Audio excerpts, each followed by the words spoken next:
வணக்கம். அன்பார்ந்த சுபிக்ஷா டிவி நேயர்களுக்கு உங்கள் ஜோதிடர் ஜெயம்எஸ் சந்திரமௌலியின் பதிவு. ஆகஸ்ட் மாத பலனுக்காக கன்னி லக்னத்திற்கு இந்த பதிவு. இந்த கன்னி லக்னம் என்பது சேவைக்கு பெயர் போனது, அர்ப்பணிப்பு உணர்வு கொண்டது மற்றும் தனிப்பட்ட முறையில் ஒரு ரிசர்வ் டைப்பாகவே இருந்து கூட ஆனால் நாலேஜ் நிறைய இருந்து தன்னைத்தான் பறைசாற்றி கொள்ளாமல் ஆனால் எல்லாருக்கும் நல்லது பண்ணணும் அப்படின்ட்டு நினைக்கக்கூடிய ஒரு அற்புதமான லக்னம். இந்த லக்னத்தில் பிறந்தால் புதனுடைய ஆதிக்கத்திலையும் பிறக்கிறோம், நிர்வாக திறமையோடையும் பிறக்கிறோம், பாசம், நேசம், அன்பு, சகோதர உணர்வு இதையும் நம்ம பலமாக வச்சுருக்கோம். அப்படிப்பட்ட நமக்கு இந்த ஆகஸ்ட் மாதம் என்பது ஒரு 15 நாட்கள், அதாவது ஆகஸ்ட் 15 வரைக்கும் நமக்கு எளிதாக இருக்கும், ரொம்ப ஸ்மூத்தாக போய்கிட்டு இருக்கும். அதாவது எந்த ஒரு வேலைக்கு போனாலும் சீக்கிரம் முடிஞ்சிருது, எந்த ஒரு வேலையை எடுத்தாலும் அதில் பழகிறவங்களோ அதில் நாம் சந்திக்கிற நபர்களோ சப்போர்ட் பண்ணுறவங்களா இருக்காங்க. அதே மாதிரி வேலையிலும் சரி உறவுகள்லையும் நமக்கு ஒரு மதிப்பு கௌரவம் இருந்துக்கிட்டே இருக்குது. நமக்குன்னு ஒரு தனித்தன்மை, நமக்குன்னு ஒரு ஈடுபாடு, அதை மற்றவர்கள் மதித்து நம்மளை போற்றக்கூடிய வகையில் இந்த 15 நாட்களும் நமக்கு இருக்கிறது. அதில் அடிப்படையில் பொதுஜன தொடர்பு அதிகமாக இருக்கும். அதீதமாக மக்களுக்கு நம்ம இருக்கிற எந்த டிபார்ட்மெண்ட்டில் இருக்கோம், நம்ம என்ன ஃபீல்டில் இருக்கோமோ அதுக்கு என்ன சேவை செய்யலாம் அப்படின்ற அந்த உணர்வு இருந்துக்கிட்டு இருக்கும். அந்த அர்ப்பணிப்பு உணர்வு இன்றைக்கி மேலோங்கி இருக்கும். அதே மாதிரி குடும்ப உறவுகள், கணவன் மனைவி உறவுகள், சகோதர வழி உறவுகள் எல்லாமே சிறப்பாக இருக்கும். இந்த செகண்ட் ஆஃப் 15 நாளைக்கு பிறகு அப்படின்னு வரும் பொழுது செலவுகள் கொஞ்சம் கட்டுக்கடங்காமல் போகும்.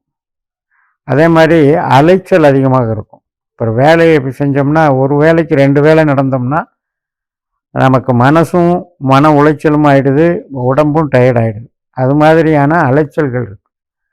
அப்போ தேவையில்லாத செலவுகள் வரும்போது நமக்கு அது கொஞ்சம் மனசை ஒரு ஒரு டிசப்பாயின்மெண்ட்டை கொடுக்குது.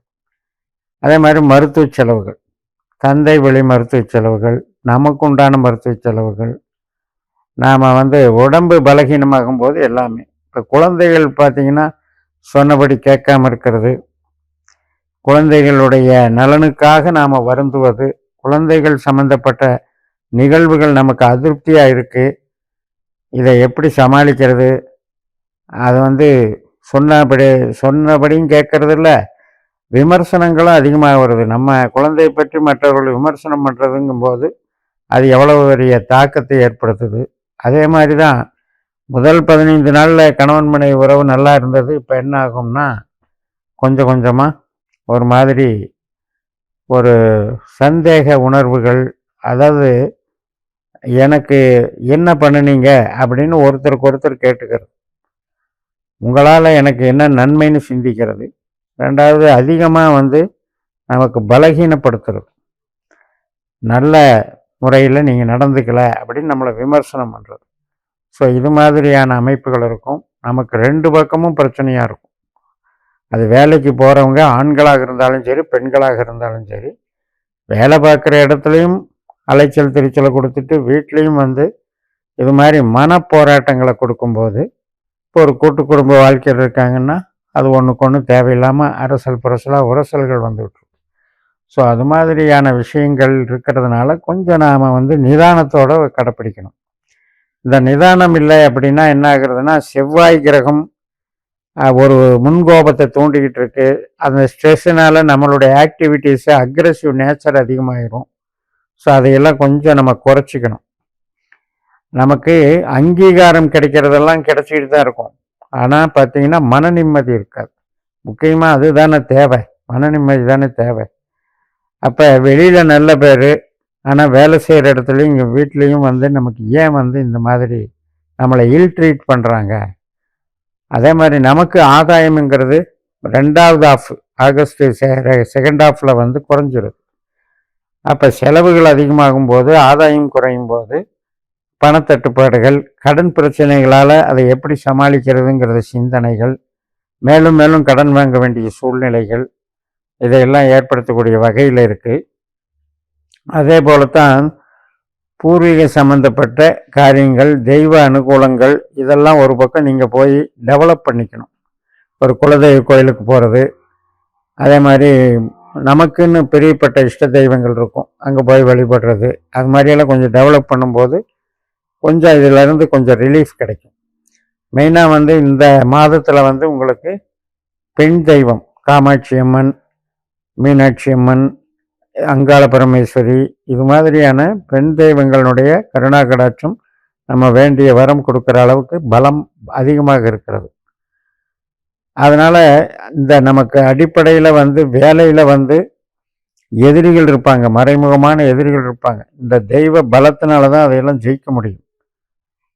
அதை தெய்வத்தை கும்பிட கும்பிட அங்கே சரணாகதி அடைஞ்சிட்டு நம்மளுடைய பிரச்சனைகளை அதுக்கிட்ட விட்டுட்டு தெய்வத்திட்ட கொடுத்துட்டு நம்ம கடமைகளை கரெக்டாக செய்யும்போது ஏதோ ஒரு வழியில் ஒரு கவசம் மாதிரி நம்மளை பாதுகாத்துட்டு வருது. அதை நாம் மனசில் வாங்கிக்கணும். ஏன்னா நமக்கு அடிப்படையில் ஆன்ம பலம் அதிகம். நம்ம லைஃப்லேயே நம்மளுக்கு ஆன்ம பலத்தினால தான் நாம் மதிப்பும் புகழும் கௌரவத்தையும் அடைந்திருக்கோம். நிறைய படிக்கிற குழந்தைகளுக்கு கூட ஒரு வில் பவர், என்னால் முடியும் அப்படின்ற அந்த வில் பவர்னால தான் நல்ல அறிவை வளர்த்துக்கிட்டு டெவலப் ஆகக்கூடிய அமைப்பு இந்த லக்னத்திற்கு உண்டு.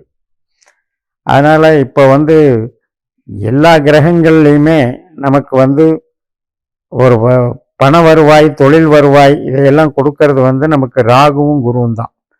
அப்படிப்பட்ட ராகுவும் குருவும் பரிவர்த்தனை யோகத்தில் இருக்காங்க. அப்போ சர்வீஸுக்கு ஒரு நல்ல மதிப்பு இருக்கும். நட்சத்திர பரிவர்த்தனை அந்த சர்வீஸினுடைய அமைப்பு நமக்கு ரொம்ப ரொம்ப எஃபெக்டிவாக இருக்கும். மேலதிகாரிகளினுடைய ஆதரவு கிடைக்கும், பெரிய மனிதர்களுடைய ஆதரவு கிடைக்கும்.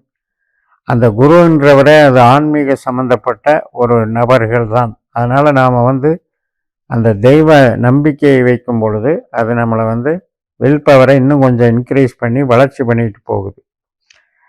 இந்த சில நேரங்களுக்கு சில பேர்களுக்கு தூக்கம் பிடிக்காமல் இருக்கிறது, அதிகமாக இரவில் பணிபுரியறதுனால வரக்கூடிய heat energy, chemical energy, acidity form ஆகிறது, இது சம்மந்தப்பட்டதையும் பார்த்துக்கணும். அதே மாதிரி கண் உபாதைகள், கண் எரிச்சல் ஆகிறது, இதெல்லாம் கொஞ்சம் பார்த்துக்கணும். ஹெல்த்தில் செகண்ட் ஹாஃபில் கவனமாக இருக்கணும். ஃபஸ்ட் ஹாஃபில் உங்களுக்கு நிறைய வெற்றிகள் கிடைக்கிது. அரசியலில் இருக்கவங்களுக்கும் சரி, உங்களுக்கு அரசு அதிகாரிகளாக இருக்கவங்களுக்கும் சரி, ஒரு நல்ல அனுகூலமான மாதமாக இருக்கிறது அந்த ஃபஸ்ட் ஹாஃபில். செகண்ட் ஹாஃபில் நெருக்கடிகள் அதிகம். அதாவது நம்மளை நாமே வருத்திக்கிறோம், ஆனால் பெருசாக பிரயோஜனம் இல்லை அப்படிங்கிற மாதிரி இருக்குது. அதனால் முடிஞ்ச அளவு உங்களுடைய திட்டங்களை ஃபஸ்ட் ஹாஃபில் வகுத்துக்கோங்க, வகுத்துக்கிட்டு வளர்ச்சி பண்ணிக்கோங்க. நிச்சயமாக இந்த மாதம் நமக்கு மிகப்பெரிய நன்மைகளை கொடுக்கும். சனியினுடைய பார்வை செவ்வாய்க்கு கிரகத்துக்கு விழுகிறதும், புதன் வக்கரகதியில் சனியினுடைய நட்சத்திரத்தில் போகிறதும், இது எல்லாமே நமக்கு ஒரு வகையில் எதிர்பாராத சில திருப்பங்களையும் நன்மைகளையும் கொடுத்தாலும் கூட நம்ம கோபத்தையும் நம்முடைய சகிப்புத்தன்மையை கோபத்தை குறைத்து கொண்டு சகிப்புத்தன்மையை வளர்த்து கொள்வது தான் இந்த மாதம் நமக்கான அறிவுரையாக இருக்குன்னு சொல்லி நிறைவு செய்கிறேன். இந்த சேனலை சப்ஸ்கிரைப் பண்ணி ஷேர் பண்ணுங்கள். உங்கள் தனிப்பட்ட ஜாதக பலாபலன்களை என்னுடைய வாட்ஸ்அப் நம்பரில் தொடர்பு கொண்டு பலன் பெறுங்கள். என்னுடைய வெப்சைட்டு vetrijyothiram.comனு இருக்குது, அதையும் பயன்படுத்தி பதிவுகளை பாருங்கள். உங்களிடமிருந்து விடைபெறுகிறேன். உங்கள் ஜெயம்எஸ். நன்றி, வணக்கம்.